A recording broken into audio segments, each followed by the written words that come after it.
Hi babas, ఈరోజు కర్నూలు జిల్లా పసురుపాడు గ్రామంలో హిందువులు కట్టినటువంటి ఒక మహా కట్టడాన్ని చూపిస్తాను.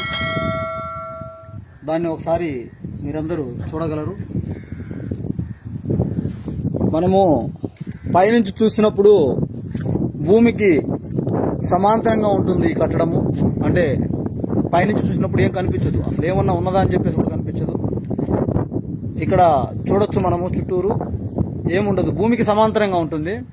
కానీ భూమి దగ్గర నుంచి మనం కొంచెం కిందికి భూమి సమాంతరం నుంచి మనం కొంచెం ఇక్కడ నుంచి దిగాలి. మనము దిగిన తర్వాత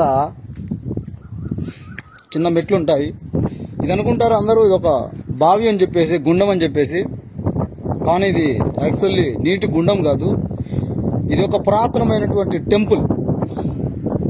ఈ టెంపుల్ అమ్మవారు మరియు శివాలయము, శివలింగం కూడా ఉంటుంది ఇందులో. ఇది ఒక శివాలయం, అమ్మవారు మరియు శివాలయము.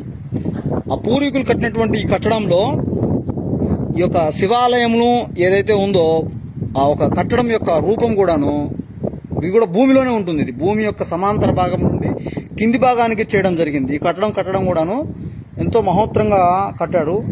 దీంట్లో ఎప్పుడు నీళ్లు ఉంటాయి. ఇప్పుడు ఈ కట్టడానికి ఏవైతే అలా కనిపిస్తున్నాయో దానికి అడుగు భాగాన దాపుగా 2 స్తంభాల లోతు, ఇంకా కింది భాగాన ఇలాంటి కట్టడాలు ఇంకా 2 స్తంభాల లోతు కింద ఉంటున్నాయి.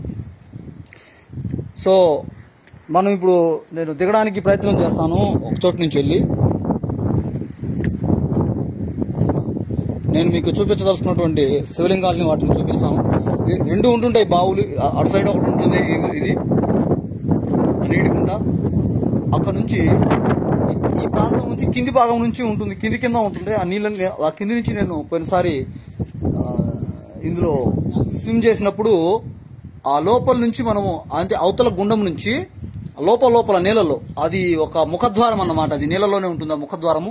మీరు ఆ విజువల్స్ లో చూడొచ్చు. ఆ ముఖద్వారము ఆ నీళ్ళ కింది భాగం నుంచి మళ్ళీ ఓపెన్ ఉంటుంది. అవతల నుంచి యువతలకి నీటి లోపల వచ్చిన తర్వాత ఈ విధంగా మనం దాని పక్కన ఉన్నటువంటి ఇంకొక భాగానికి, ఇంకొక నీటి గుంటలోకి వస్తాము. ఆ కట్టడం కూడా చాలా బాగా కట్టారు. వీళ్ళందరూ శివరాత్రి అప్పుడు అలాంటి సమయాలలో చాలా బాగా పూజలు జరుగుతాయి. ఇక్కడ నాగుల చవితి అప్పుడును చాలా బాగా పూజలు చేసుకుంటారు వీళ్ళు. వీటికి కిందికి దిగడానికి మెట్లు ఉన్నాయి. ఇందులో ఏదైతే మీకు ఇప్పుడు ఎదురుగా కనిపిస్తుందో అది శివాలయం యొక్క ముఖద్వారము. ఈ యొక్క ముఖద్వారము మనము శివాలయం దగ్గరికి వెళ్ళినప్పుడు ఇక్కడ మనకు కనిపిస్తున్నప్పుడు ఇక్కడ నుంచి నీళ్లు స్టార్ట్ అవుతాయి. ఇది చాలా లోతు, చాలా డీప్ అన్నమాట వాటర్. పైన వర్షం పడుతుంది ఈరోజు. ఋతుపవనాల కారణంగా క్లైమేట్ కూడా చాలా క్లౌడీగా ఉంది. అయినా కూడాను నీళ్లు చాలా అసలు ఎంత ఫ్రెష్గా ఉంటాయంటే వాటరు చెప్పలేనంత. కానీ చాలా పాసి ఇక్కడ నుంచి ఒక 5-6 మెట్లు ఉంటాయి. అక్కడ నుంచి ఇంకా చాలా డీప్గా ఉంటుంది. ఇంకా లోతు, చాలా లోతు. ఎంత లోతు అంటే దాదాపు 2-3 స్తంభాల లోతు. ఇక్కడ నుంచి స్విమ్మింగ్ చేసుకుంటూ నేను ఒకసారి ఇది మునక్కొని ఉంటుందంట ఆ లోపల ఎత్తుకొని స్విమ్ చేయగలుగుతాను. నేను ప్రయత్నిస్తాను. మీకు శివాలయానికి అక్కడ ముఖద్వారం పూర్తిగా బంద్ అయి ఉంది, క్లోజ్ అయి ఉంది.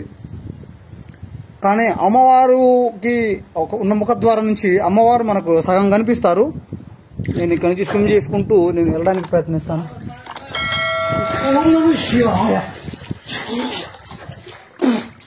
ఇదిగో ఇక్కడ అమ్మవారు ఉన్నారు.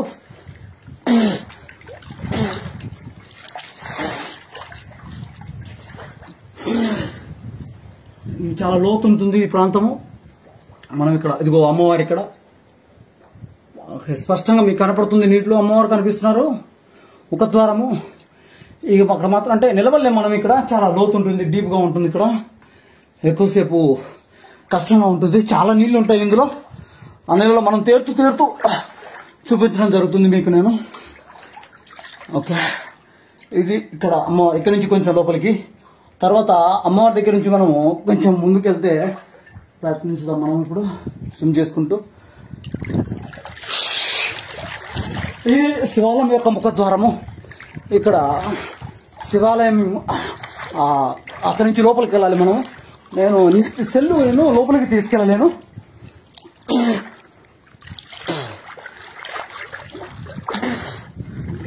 కొంచెం రిస్కీ. కనీసం ఒక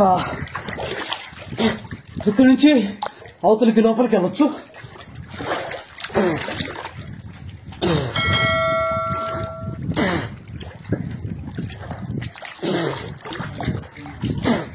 వర్షం కూడా స్టార్ట్ అయింది.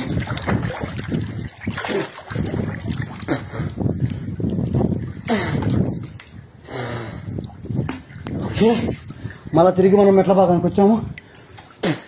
ఇంత ప్రాచీనమైనటువంటి కట్టడము అత్యుత్తంగా చాలా సుందరంగా ఉంటుంది.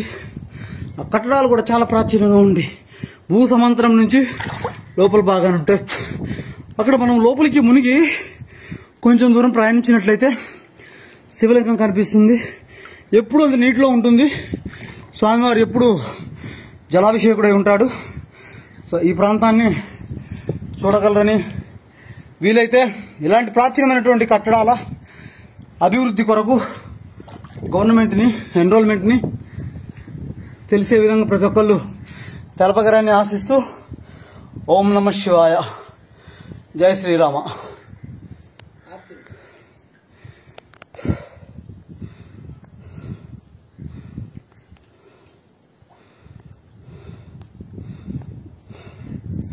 చూడబ్బా ఒకసారి.